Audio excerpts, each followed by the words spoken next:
Hello everyone, ये हमारा 7th video हो रहा है इस सीरीज़ के ऊपर, जिस सीरीज़ में हम बात कर रहे हैं कि कैसे एक साल के अंदर हम लोग एक एवरेज स्टूडेंट नीट को क्रैक कर सकता है। इस वीडियो में हम लोग टीचर्स के ऊपर बात करने वाले हैं, टीचर्स स्लैश मेंटर्स। आपको टीचर या मेंटर बहुत ज़रूरी होता है।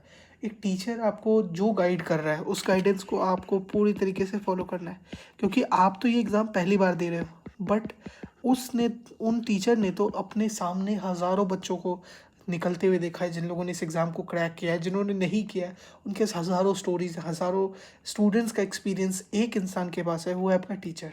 So believe in your teacher. अब ये क्या होता है, कई बार क्या होता है, हमें ऐसा लगता है कि ये जो टीचर आया है इस टॉपिक का या इस सब्जेक्ट का, ये उतने अच्छे टीचर नहीं है। कई बार कुछ ऐसे टीचर होते हैं जो सही में अच्छे नहीं होते, बट लेकिन प्रॉब्लम उस दिन शुरू होगी जिस दिन आपने अपने मन में बना लिया कि टीचर ख़राब है। फिर चाहे वो कितनी भी कोशिश कर ले टीचर आपके साथ समझाने की, आपके साथ और अच्छे से इम्प्रूवमेंट कराने की, वो कभी फिर आपको अच्छे नहीं लगेंगे और उससे आपका बहुत बड़ा लॉस होगा। होता क्या है, मान लीजिए कि आपके कोई टीचर आए नए और आपको उन्होंने फर्स्ट लेक्चर में आपको एकदम मज़ा नहीं आया, उनको आपको कुछ समझ नहीं आया, और आपने अगर अपने माइंड में ये सोच लिया कि ये टीचर से मुझे नहीं पढ़ना, इनकी मुझे कोई बात, आई डोंट अंडरस्टैंड एनीथिंग, जैसे ही आपने ये सोचा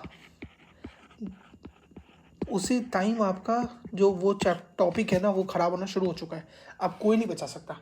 अब क्या होगा, वो टीचर चाहे कितनी मेहनत कर ले, आपका जो फर्स्ट इंप्रेशन बन गया उसके चक्कर में आप ये सोचोगे कि ये मुझे पढ़ा ही नहीं पाएंगे।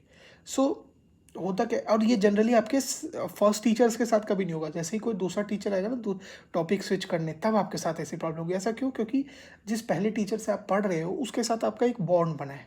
पहले जब क्लासेस शुरू होती है तब तो सब बच्चे एक्साइटेड होते हैं, तो जो भी टीचर होते हैं हम लोग उन्हीं के साथ वो हो जाते हैं, कोप अप हो जाता है। बट जो बीच में आते हैं टीचर्स, उस टाइम पे ज़्यादा एक्साइटमेंट नहीं होती, और जब टीचर आता है तो कई बार जो हमें आदत होती है दूसरे टीचर के स्टाइल की, तो नए टीचर आते हैं तो शायद कई बार प्रॉब्लम होती है। तो इस प्रॉब्लम के लिए मैं आपको ये कहूँगा कि आप एक हफ़्ता एडजस्ट, मतलब 1 हफ़्ते का टाइम दें टीचर को।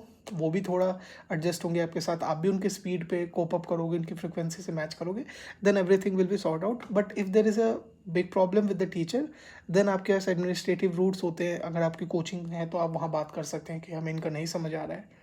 देन लेकिन मैं आपको एक और एग्जांपल देता हूँ। मेरे ज़ूलॉजी के जो टीचर थे, वो जनरली हमें थोड़ा एनसीईआरटी के बाहर का भी पढ़ाते थे।